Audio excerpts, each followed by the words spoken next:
when we're on the air. So welcome everyone. The first order of business before we take roll call is would someone move that Colton Eckhoff attend by Zoom because he had a different meeting? Mr. Smith and Mrs. Polk seconds it. All in favor say aye. Aye. Any opposed say no. Motion carried. You can attend, Colton. Thank you. All right. Now we'll have roll call, please. Ms. Weber? Present. Ms. Parker? Ms. Polk? Present. Mr. Snipes? Present. Ms. Peters? Present. Mr. Tholen? Mr. Carrico? Present. Mr. Kirkstra? Present. Mr. Eckhoff? Present. Ms. Hudson? Present. Mr. Smith? Present. Mr. Alexander Hildebrand? Mr. Raymond? Mr. Wheeler? Mr. Searoy? We have a quorum. Thank you. And this is the August 16th Community Services Meeting. Thank you for coming and being here. Welcome. I do not have any requests for public comment unless they're later, but I don't have any comment. So let's go forward. You've received the minutes via your email. So, Ms. Hudson, would you like to move to approve them? Okay, Mr. Smith, would you second that motion? Any comment on the minutes? All in favor of approving the minutes, and these are from July 19th, say aye. Any opposed, say no. A motion is carried. Okay, this is a big thing right now going to happen. Notice on your agenda the drawing for county board members' terms. That's you and me. So here comes Mr. Hendrickson. And this is so exciting because I thought everybody got a ping pong ball, and that's not the truth. He's going to explain what happens next. Good morning, everybody. Good morning. Everybody hear me okay? Folks in the cheap seats are good? Okay. As you know, the county board redistricted last year, and all county board members are up this time. Following this, because we don't want to have everybody elected at the same time, so we have some degree of continuity of government. Every 10 years, once we do the redistricting, there is a lottery to determine the terms for the county board members. We've broken up the county board districts into two different districts, the odd number districts and the even number districts. In this bag, an official lottery ping pong ball bag, we have the two ping pong balls. One is numbered 1, one is numbered 2. If Kelly, who has been gracefully chosen as our designated ping pong ball drawer, whichever number she pulls, those are going to be the county board districts that have a 4-year term. So it would be 4 years, 4 years, and then the last term would be for 2 years to take us to the next redistricting. And then the other district would be serving for 2 years, would run again in 2024, and then 2028. Does that make sense to everybody? So again, if she pulls out a 1? It's for the odd number districts. If she pulls out a 2, it's for the even number districts. And what does the 1 mean again? It means 4. That would be whichever one she pulls. So if she pulls a 1, it's an odd district, and they would have the 4-year term. So whichever one she pulls, odd or even, will be for the 4-year term. And 1 is odd. 1 is odd, 2 is even. 2 is even. Yep.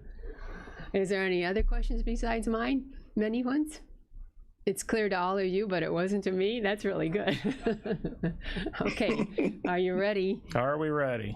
Ping pong puller, we're calling Kelly. Ping pong puller. You may be able to say that. I may not be able to. You may not saying that.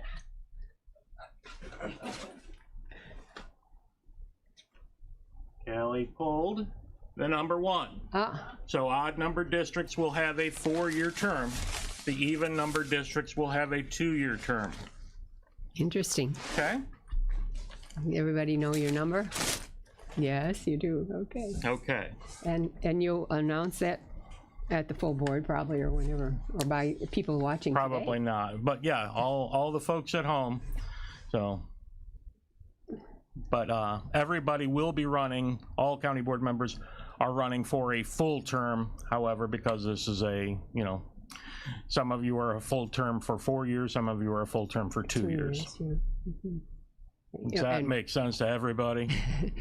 What he was mentioning, though, before the meeting is that like next year at this time, you're going to be starting, if you're on a 2, you'll start the campaign already. Right. Those of you that are even numbered would be getting ready to circulate for the 2024 election. What election is that? Is that the presidential election? Yep. So if you're in the 2-year term, you'll be running in the presidential election, which is Yes. pretty good time. Yes. All right. So is that done? That's done. Okay. Let's go looking at in your agenda. You see the county clerk's report. So now we're. Ms. Foster, would you like to move that we accept the report? She's not on the committee. Well, then don't do that. I'm glad will. you're here. Ms. Polk said you would? Mm-hmm. Okay. Mrs. Polk said she'll move to accept the county clerk's report. Ms. Peters, will you second that? Okay. And is there a question at all? My one question was, what kind of miscellaneous certificates do you receive $8,000 for? What's an example?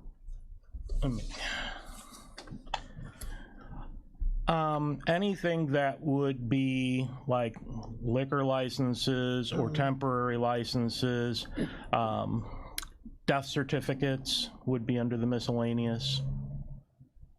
So. And then the other question I had is, I haven't remembered seeing this before, but right down at the very bottom of the second page of his report is a $5 raffle license fee. Is that Right, a county fee? That is for those unincorporated areas that want to have a raffle for their charity or what have you. Yeah, we do charge $5 for that. There's an application form and then a fee that goes with it? Yes. And it's for the period that they would say? Correct. Okay, well, that's very helpful to me, so. Anything else? Okay, and all in favor of approving that report, say aye. Aye. Any opposed? Aye. Say aye. Motion carried. And Okay. something else? Just a few other things to touch on. Last Friday, in the 1st Congressional District, there was a discovery recount that was held in our office. The losing candidate had requested to look at 6 precincts in Kankakee County. They've also looked at precincts in Will County and Cook County and the city of Chicago. I believe that Cook County and the city of Chicago are going on this week. The losing candidate lost by 370 votes, but was within the 95% to request a discovery recount. So we went through, recounted those 6 precincts that he looked at. There were no changes. Everything went well. I'd like to thank Mr. Coughlin from the State's Attorney's Office, who I'm sure we bored out of his mind that Friday, but he was there for any questions that we had or any counsel that we needed. So thank him for that. On another note, the postcards. We are required by Illinois law to send out postcards to all the registered voters in the county, asking them if they would like to participate in the November election by voting by mail, either for one time for this election or to sign up on the permanent vote by mail basis. So those postcards will be going out this week. It's going to cost us approximately $45,000 to send all of those out. So we should be able to absorb that in our budget, but it's going to be a little bit tight. Just so that you all know, we will be required to send those out again in January for the April consolidated election. So speaking of the elections next year, I received this morning from the State Board of Elections a preliminary calendar for events that are going on for the consolidated primary election and the consolidated election for next year. The first day to circulate for those that potentially have a consolidated primary election, and that would be City of Kankakee, Village of Bourbonnais, Village of Bradley, Village of Limestone, and Village of Salmons Point. The first day to circulate petitions in those areas is 2 weeks from today. So we've got that. The filing period would be November 21st through November 28th of this year. For everybody else, so parks and schools and libraries and those nonpartisan municipalities, the first day to circulate is September 20th, and filing period is December 12th and December 19th. Election days for next year, the consolidated primary, if necessary, will be February 28th, and the consolidated election will be April 4th. Yeah. It's good to have all those dates. Yes. If anybody has any questions, I'd be happy to answer them to the best of my ability. Colton, please ask your question. Thank you, Madam Chair. Dan, is that another unfunded mandate by the state of Illinois for those postcards? We are not receiving any funds for either of those mailings. Okay, thank you. If someone returns a postcard that you're going to send next week saying, I want 1 cent forever, will you still send them a postcard? No, those people who will be on the permanent vote by mail list will be taken out of that for future mailings. That's helpful. Right. Anything else? Mr. Wheeler, number 10? Can people opt in to never receiving one of those cards again because they always want to go vote at the polls? We currently don't have anything in the statute that allows for the opt-out. That would be a good thing to bring up to your members of the General Assembly. Smart question. Yeah, Well, save helpful. money. Day's over. Anything else? Boy, that is good idea, Mr. Snipes. So it's my understanding that with the new mail-in ballots, you're going to have a mail expense if those individuals opt to receive a ballot by mail every election year. Yes. And so when that law was created, they did not say how they were supplementing that. Oh, they did not say at all that they were supplementing the budget of the individual election authorities. Interesting. Okay. 2 years ago, they did. They did provide some grant monies for that mailing, for the November 2020 election only. But They must have forgot this time around. Do you have? I don't have anything else. I'd like so. you to talk about all of us that want to be judges, how we should take our training before September 15th. Well, there certainly are a couple of ways. On August 31st and September 1st, we will have training classes at KCC. The State Board of Elections will be here to do most of the training. We will have some specific training for our equipment. And if not that, then we do have online training. I would suggest that you contact Lori Thatcher, my chief deputy, in order to get trained for that. So if you know anybody that wants to be an election judge, and we'll take everybody that we can get, let us know. The thing about going to KCC is you do need to register for space, right? There's only so many. I think we'll probably be okay space-wise, but yeah, we would like to have a head count just so that we have an approximate idea of how much materials to bring out. And your material said that there are 8 sections of the training online. Online. It takes about 3 hours to complete the training, but you can do it at your own pace. And then there's a test at the end. There's a little quiz at the end of every section. At the end of every section. Oh, that's good, because then you don't have to. Right. Okay. So if you all aren't an election judge and would like to be, stop down at the counter as you leave, right? Would that be a good idea? Yeah. Anything else? Mr. Snipes? Just one other question, Dan. Those individuals that are precinct committeemen or those individuals that want to be deputy registrars, do you have, I'm sure you do, but could you share with us the information? I know the precincts are deputy registrars or something. As far as training for deputy registrars, we do that on an appointment basis. It's about a 15-minute training session.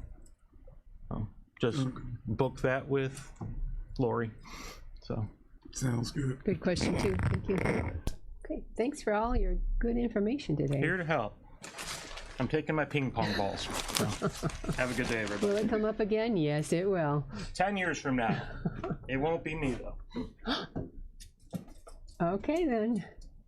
Let's turn to the next report from Mr. Blair.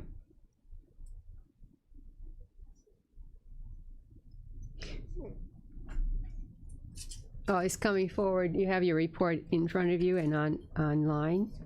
So, Mr. Carrico, would you move that we accept it? Mr. Kirkstra? He's not thinking so. How about Ms. Peters? Would you second that? So we'll go over the report when Mr. Blair gets to the microphone.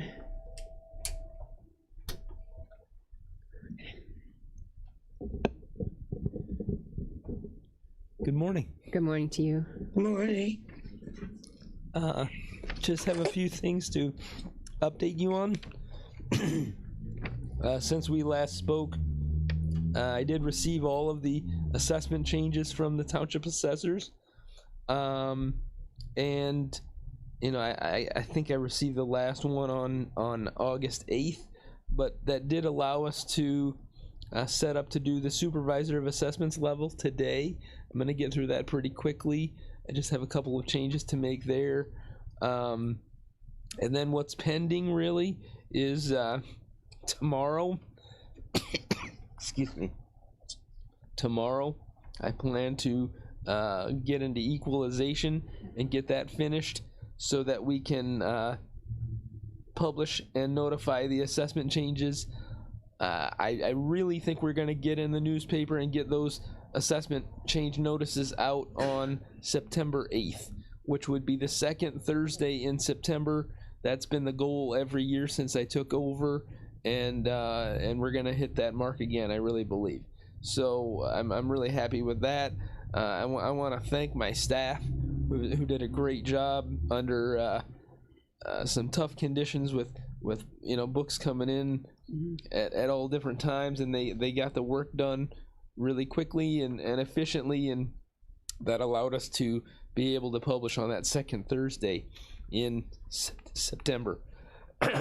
And as you know, September 8th would be the earliest that you could possibly have a second Thursday in September. So it was a real tight squeeze this year, but I think we're going to make it.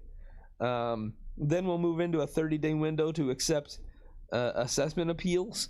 So if that starts on September 8th, I haven't counted it out yet. I was going to do that after this meeting. But you're looking at basically October 8th, October 10th, by the time you take in consideration for Columbus Day, which I think probably comes into play there. So that's kind of the range and the window that we're looking at to accept appeals. And then we'll get from there, we'll get into the Board of Review level and start you know, the hearing process and things like that. So that's kind of the schedule of events for the next you know, little bit here with assessments, and I'd be happy to answer any questions that you might have. Is there a question? Is this the round that will develop the property tax, the real estate tax bills? Is this the assessment you're talking about? Yeah, I mean, the assessment really determines what portion of the overall tax levy from each taxing body that you're gonna pay. Mm-hmm. And it's supposed to be according to the value of your property. And so if you disagree with the value of your property, that's why we have an opportunity for you to file an appeal before it gets to the point where the clerk would cut tax rates, and it's really too late for you to do anything about the value. Mm-hmm. But it's just interesting that each year it's a year ahead, isn't it? You have to be ready a year ahead. That's right. The tax cycle, I'm glad you said that. The tax cycle is a 2-year cycle, and we're on the front end of that. Mm-hmm. And so when we finish up 2022, the clerk and treasurer are going to be working on 2022 in 2023, and we'll be working on 2023. So we're always kind of a year ahead of the other two departments. It's just a 2-year cycle. And I know that period of the 30-day window to appeal, that you do that in a timely way. People come here, you have your appeal, and make a decision, and then go forward. Right? Right. They file the appeal. The township assessor has a chance to respond and give you know, their thoughts on the property and the value. And there's a tentative decision issued by the Board of Review, and then 30 days later there's a hearing if the person disagrees with the tentative decision. Oh, so it takes a little time to get through that. That's why I like to publish in September, so that we can hopefully get through all the all of the final hearings before the end of December, End of the year. and close it by the end of the year. Mm-hmm. That's kind of the ultimate goal. Well, your goal has been met, and that makes you feel good, and everybody else feel really good about Yeah, it. So thank you. it does make me feel good. Yes. I hope you feel better, matter of fact. If you're not feeling well right now. Okay, Mr. Snipes. Eric, for the purpose of, I guess, distinction with clarification versus clarification with distinction, could you distinguish between the, because this is a question I get asked, so I can refer to this video, the difference between a senior exemption and a senior freeze, I believe it is. Sure. One, I think you have to keep applying for that. I think they're having the problem with. So the senior exemption is a $5,000 reduction of the assessment, and that carries forward every year. You don't have to reapply for it, but you do have to be owner of the property. You have to reside in the property, and you have to be 65 years old to qualify. Once you apply and you qualify, you get that $5,000 reduction of the assessment before the tax bill is figured. So, if you, just as a round number, if you've got a 10% tax rate, it's a $500 savings for you. We don't make you reapply because once you turn 65, you're never not going to be 65 again. So that's something that carries forward. The senior freeze, it kind of goes along with the senior exemption. You have to be owner of the property. You have to reside in the property. You have to be 65, and it's a means-tested exemption. So your income has to be $65,000 or less for the household, and that needs to be reapplied for every year. Excuse me. It needs to be reapplied for every year. So because we have to re-verify the income from each household. Based on what, Eric? They use income tax. I mean, Typically, it would be their US 1040. 1040. Okay, so thank you for that clarification. And the senior is, as you stated, 65 and not 62 when they can collect Social Security. That's correct. It's 65. So, and this is in addition to their homestead exemption. That's right. The homestead is you have to first qualify for the homestead exemption, which is a $6,000 exemption, and you have to be owner of the property and you have to live in the property typically in order to qualify. I say typically because if you are a renter, you can also get it, but it's a little bit of a different process. But most people get it by living in the property and owning the property. Yeah.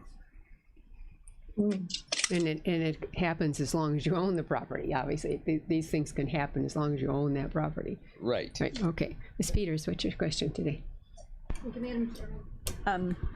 Eric, when someone puts solar on their residential home, is there any effect? Will their taxes go up, or how does that work? Sure. The statute on this particular, even though solar is pretty new, it seems like to being used on residential properties and things. The statute was actually written, I think, back in the 80s that if you have solar on your roof in order to power, let's say, like a pole barn or even your house, and it's to be, the power is to be used on site and not really sold back to the grid, the assessor is supposed to come up with two values. One value that that would include the solar energy system, and another value that would be with conventional heating and cooling without the solar energy system. And whichever value is lower is the one that's used for taxation. Yeah. So you're not really penalized tax-wise if the value would be higher determined to be higher, if you have solar. It could be that the assessor thinks the property is worth less, and you could get a little bit of a break. But at this point, because there really aren't that many, it's hard to say that we have a good sales study to know what the effect is, the market effect is of having a solar system on your home for the purpose of powering the home. And that takes time to get that done. I mean, it takes 10-15 years before you really have enough sales of comparable properties to know that kind of information. It's a good question. Thank you. Good question. And what you're most right about is you don't know. You won't know for a while whether it's a savings or not. Right? You don't know. Well, you don't. Yeah, you wouldn't. It's hard to know what the market will do with that. I mean, obviously, some people are going to look at that as an advantage to having it, and they want to be pro-green and that they like having that on the house. Others may see it as a detraction, and like I said, it's just going to take quite a while to get some sales to know if it's a detraction or an attraction. But if it's an attraction, again, if it bumps up your value, you're not actually taxed on that, because you'd be taxed on a home as if it had conventional heating and cooling. The lower. Yeah, the lower of the two. That's a good point too. Yeah, so, okay, Ms. Foster, let me find your number here. You are 12. Okay. Thank you. I just wanted to say, I knew about the homestead exemption. I did not know about the senior exemption. I qualify for the homestead, so I guess I'll have to apply for the senior. Does the assessment office send out information out to the residents periodically, letting them know what they may be eligible for? We do not currently mail anything out to residents about, that would be kind of hard to target. I guess I could probably put something together that would have all of the exemptions on it and maybe send it out, but that's currently not budgeted, honestly. So how do you apply for the senior exemption? What do you have to do? The senior would be very easy. You'd come into our office with your ID and show us that you live at the. If your ID shows that you live at the property, and it obviously shows your birth date, so we know that you're 65. You just come in with your ID, and my staff will fill it out for you, and that's the only time you'd have to do it. Okay, thank you. It's helpful, isn't it? Good information. So, Mr. Wheeler? I just had a question. Is all this together on a page on your web presence? We do have, I'm glad you said that, because I probably should have touched on that. We do have applications for all of the different exemptions on our website. So, That's if good. somebody wanted to see what exemptions are available, they certainly would see it right there on the website. That's very helpful. Thank you. That's your good question number 2. I hope that'll help. Yeah, thank you. Anything else, Eric? You've given us good information. That's all I had. If that, I don't know if there's anything else. Anybody have anything else? Okay, thanks so much. Okay, Mr. Cookster, we have a report from the recorder. Would you move to accept it? Yes. Okay, Mr. Snipes, will you second it? Why not? Okay. We'll review the report, but let's say, would all in favor of the report from the recorder please say aye? Aye. Aye. Any opposed say no. Motion carried. Welcome. Good morning. Good morning. You're cheerfully glad to report. I am. Everything is going very well. I still have no update on the rest of the books, unfortunately, and I was told 90 days for the shelving for the new books. I know, but we're not discouraged. Yes. We're encouraged that it's going to happen sometime, and we will enjoy that moment when it does. The other good thing going on in my office is we're hoping, we've set a date of October 1, it could be sooner, but our office will start accepting credit cards. Listen. Yes, we are moving forward and accommodating those who choose to make their purchases of images or recordings by credit card. They can do that, or also e-check is the other option that they'll have for some of our customers. So we're just trying to, you know, accommodate every way we can. I think that would, to some people, that's a marvelous answer.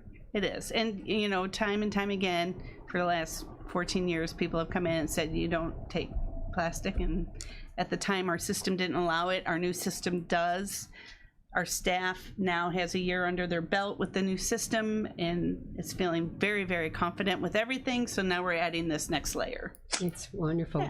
Serving the public, serving the public. Right. Yeah. Any way we can. Yeah. So that's happening, and that's about it. Mr. Sipes, your question.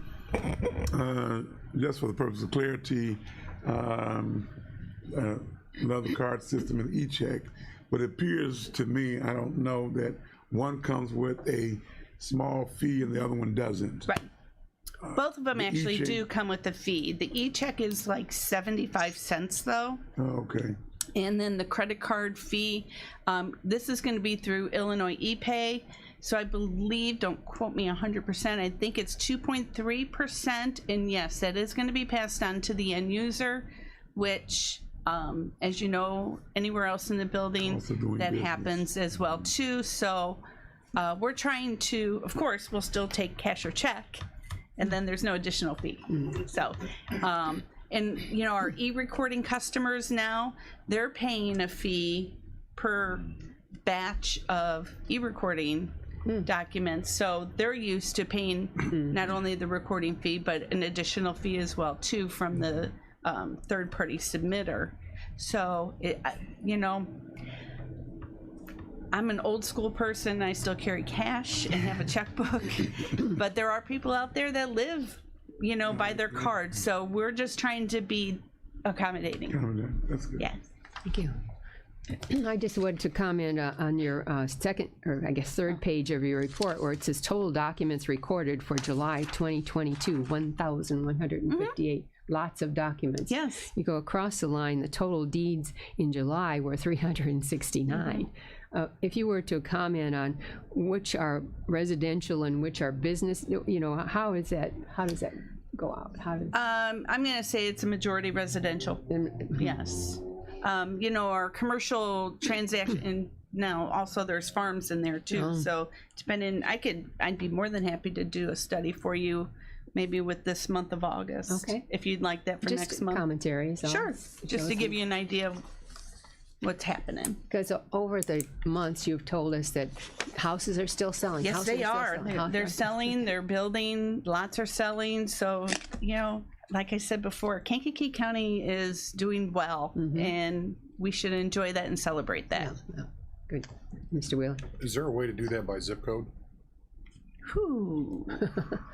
You want to know, for example, where are these transactions houses happening? being actually built? That would help you, wouldn't it? Well, Help us. unfortunately, when the transactions come, the deeds come in, they don't tell us if there's already a house or not on there. So keep in mind, ours is by legal description. The only way we would know that is, I guess, reading further into it, if it does say vacant lot or vacant land. Might be the assessor's office. Might have a better. Yeah. Because that's a new construction just coming on. So, right. Okay. Yes. But therefore, it's accessible. Right. Right. So there is information. We can somehow get it, but Ms. Hudson has. Oh, please go ahead.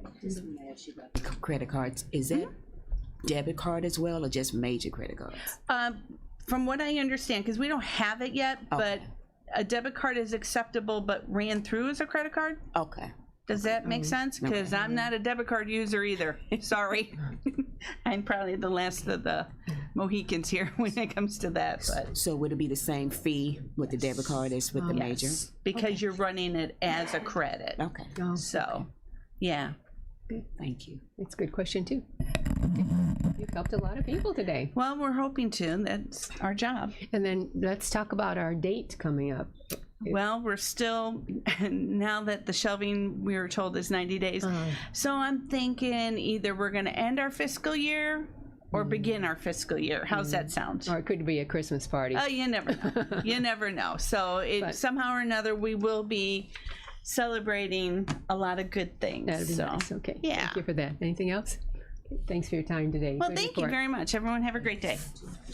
Same to you. Okay. Ms. Folk, would you move that we accept the animal control report? Yes. Mr. Eckhoff, will you second that? Yep. Okay. All in favor of accepting the animal control department report, say aye. Aye. Any opposed, say no. Aye. Motion carried. Okay, everybody look at your reports, two-sided. Go ahead. What do you have? So as you can see, the animal inventory at the end of the month was 32 dogs. That is a lot of dogs in our building, and we had 3 cats. We were a couple of cages away from making some really tough decisions on whether to euthanize for space or not, which is something we haven't done as long as I've been there. So it's something that we have not had to do, still have not had to do, which hopefully we won't have to do, but 32 dogs in a building, our size is very small. We only have about 40 cages going into the new building. So, and granted, some of those were puppies, it was a mom and a litter, but still that's a lot to take care of for our staff. Every day we get questions on probably 4 or 5 people a day at least wanting to surrender their pets, whether it's cats, dogs, because they're moving, they can't care for them anymore. We try and solve their problem by, giving them food, giving them options, things like that. But we get calls, 4 or 5 calls every single day about people wanting to surrender their animals. Yeah, so it's a tough world out there for pets right now and pet owners. And it's just going to get worse, I think, with the evictions coming and people not being able to take their pets with them anywhere. So it's going to be tough. It's going to be tough for our shelter, and hopefully we won't have to euthanize for space. Yes, that's not a reason you want to have. No, it's not. It's hard on myself and Kelly who have to go through with that or make those decisions. It's hard on the staff to see happy, healthy animals have to make that decision too. But in the other sense, we now have adoptable pets as well. So that's something that we have not had to do since I've been there. We have about 12 adoptable dogs. So we're running a program, Clear the Shelters, right now. So that means reduced adoption fees. Our shelter is open for everybody to come and look at the animals. We have all dogs for adoption. Very sweet animals, and they're for rescue as well. So if a rescue were to take them, they obviously wouldn't be available for adoption. Except for at that rescue. So. And yesterday the photos were on your website. Yes. Right, so you can see the photos of they're mostly dark colored though, aren't they? I don't know. This year, for some reason, we had a lot of black and white dogs. Yeah, I don't know what it was. This year we had a Tina, Bina, Nina, and they all look the same, except they're all black and white female pits, and so their names all rhyme. I think we have a new one, but we switched it up a little bit. But yeah, I had quite a few of black and white dogs, male and female. Most of them were pits, but they're all very sweet, very, very sweet animals. So and adoptable. Yes, that's the important thing. Yep. So you have socialized them, obviously, or they were already. Which way was it? Both? Were they socialized already? Yeah, majority of them were. Yeah, a couple of them were from an arrest that the owner is still currently incarcerated and did not get them out. A couple of them were owner surrenders, and most of them were the other ones were just strays. So looking on your report, it does note what Kelly had mentioned about 32 euthanizations. However, 11 of those are wildlife. Yes. Is that the raccoon population again? Yep. So no rehabilitating a raccoon, right? Only in certain times when they're injured. These ones are usually sick. They're acting, usually with distemper or showing signs of distemper, or severely injured where, rehab isn't in the question. We don't have a lot of rehabbers either. So that's raccoons. And of the dogs that, it says on the back of our report here that the owner surrendered, isn't it? Behavior, let's see. Owner surrendered 9 of those dogs. So, and then the other were something was going on with them. Yes, behavior usually are sick or injured. The other good news is that under animals adopted on the first page, under cats, T were transferred 30. So yes, something's taking cats again for a while. So we've had a lot of success with shelters or rescuing, taking cats from us, which we only had 3 in the building. I think currently we have 7 or 8, which has been great, and a lot of those. Cats are always very friendly, so it's nice to have that. So, yeah. Okay. The other only thing, last thing I have, two last things. One is that the donation line is much lower than it was year to date ago. So that was because we had a certain case at the beginning of the year where an animal was found tied up outside, and people from that specific breed put it out to their people, and they all donated to our shelter to help the That was it was $5,000 or something, I think. Something like that, yeah. From that one incident last year. Correct. That's what the year to date. So, but what your website says that you like donations. We're making a building here. If you want to donate, Absolutely, yeah. We can always use cleaning supplies, such as bleach, Dawn dish soap,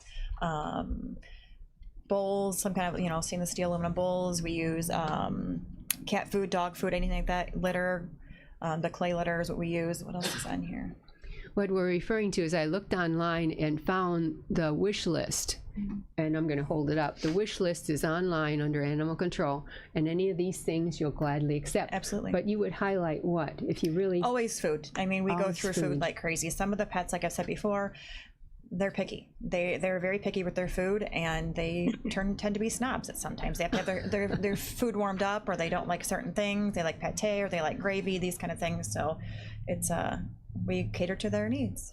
But as you remember, last time we asked for cat pate, right? Yes, absolutely. Pate is the best choice. It's easiest for the cats, and they seem to like it the best. Yeah. What would you add? Just a question and then maybe a comment. This fundraising effort through a third party, I think it was a for-profit company. Hart, was it?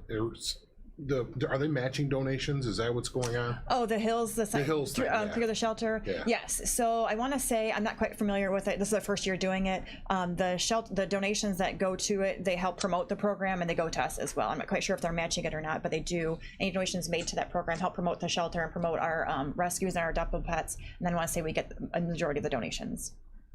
That's good. All right, so I'm trying to figure out, is there a way to leverage Bark's donation for the shelter to get a match out of it from Hills?